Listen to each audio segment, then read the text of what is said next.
Hi friends! Thanks for tuning in. If you like this video, please give it a like, comment below, and take a moment to subscribe to our channel. Welcome to Percy Lake, a peaceful little lake tucked away east of Kenora, Ontario. Percy Lake isn't as well known as some of the bigger lakes in the area, but that's exactly what makes it special.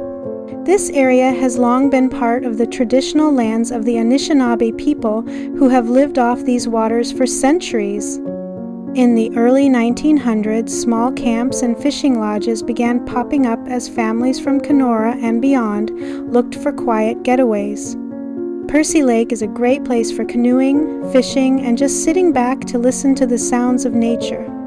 You'll find pine and spruce trees lining the rocky shoreline, with the occasional loon call echoing across the water.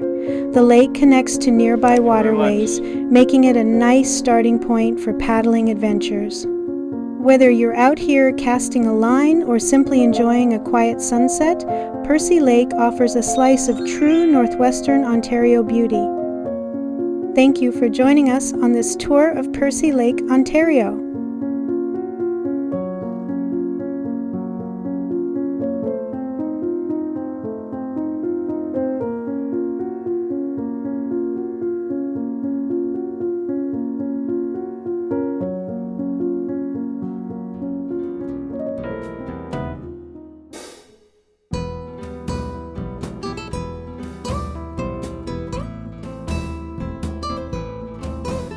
Thanks for watching!